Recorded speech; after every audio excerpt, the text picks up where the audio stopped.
हाँ मित्रों, विश्व के कोने कोने में YouTube के माध्यम से हमें गुरु मानकर वैदिक संस्कृति को ढूंढने वाले, समझने वाले मेरे प्रिय शिष्यों, और YouTube के माध्यम से ही हमें सुनने वाले सज्जन और सन्नारियों, बात बताता हूँ विदुर नीति की। महाभारत का युद्ध पूरा हुआ, 16 साल के ऊपर के जितने भी व्यक्ति थे वो मर गए। तो विदुर जी ने उन बच्चों को कुछ बातें सिखाई, जीवन में कैसे आगे बढ़ना चाहिए, जीवन में कैसे रहना चाहिए, संस्कार युक्त कैसे होना चाहिए और जीवन सुखी कैसे होगा। काफी बातें उन्होंने बताई। उसमें एक बात ये बताई कि आपदा मापतन्तीनाम,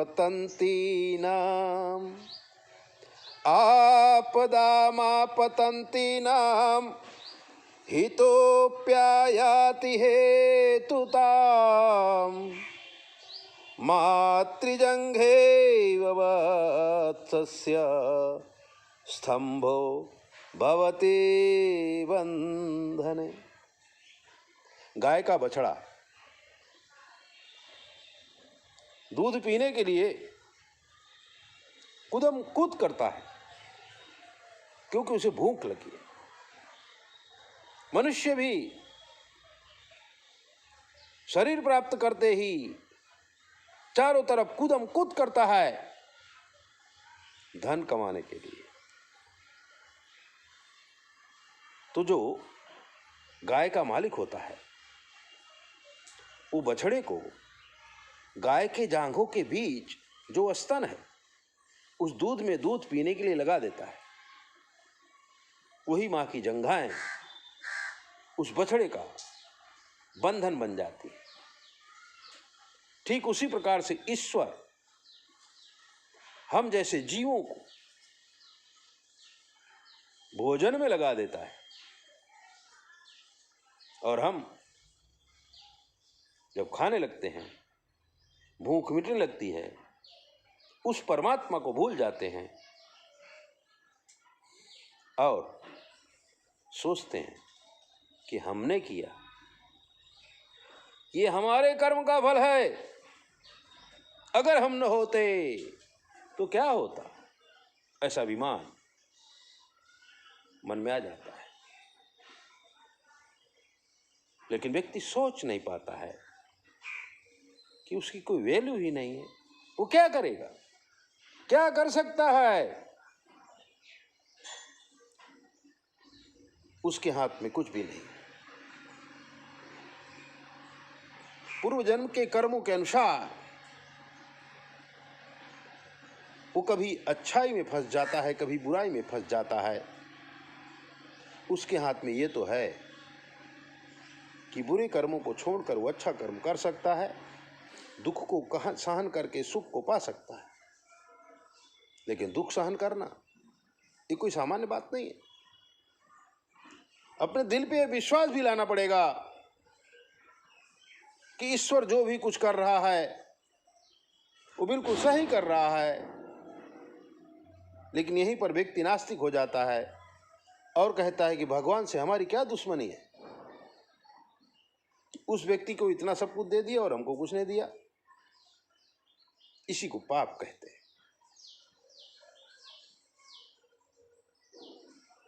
एक बादशाह था, वो शिकार करने जाता था। उसका मित्र जो बीरबल के टाइप का था, वो राजा को हमेशा यही बोलता था कि जो होगा अच्छा होगा, जो होगा अच्छा होगा।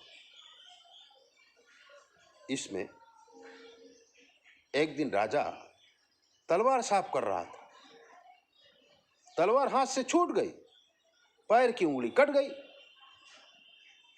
मंत्री ने कहा बहुत अच्छा हुआ, बहुत अच्छा हुआ, बहुत अच्छा हुआ। राजा गुस्सा आ गया, अरे मेरी उंगली कट गई और तुम कहते बहुत अच्छा हो गया। सिपाहियों को आज्ञा किया, मंत्री को जेल में डाल दो। मंत्री को जेल में डाल दिया गया। अब राजा शिकार करने जाता है। कर्म का संजोग अपने सिपाहियों से अलग हो जाता है और अघोर जंगल में पहुंच जाता है। आदिवासियों से घिर जाता है, जंगली मनुष्यों से घिर जाता है। वो लोग उसे पकड़ लेते हैं राजा को और अपनी देवी के सामने ले जाते हैं, उसको स्नान कराते हैं, कहते हैं आज नर बलि चढ़ाएंगे। राजा वहां तो कुछ कर ही नहीं सकता था, बांध दिया गया, शरीर की पूजा की गई। तो उनका जो गुरु था उसकी नजर कटी हुई उंगली पे पड़ी। उसने कहा कि ये पुरुष तो खंडित है, इसकी बलि हम देवी को नहीं चढ़ा सकते हैं, इसे छोड़ दो। छोड़ दिया गया। किसी तरह राजा नगर में पहुंचा और नगर में पहुंच करके उसने सबसे पहले अपने मंत्री को बुलवाया और कहा कि तुम जो बोले थे कि बहुत अच्छा हुआ, इसकी वजह से आज मैं बच गया। लेकिन उस समय मैं समझ नहीं पाया था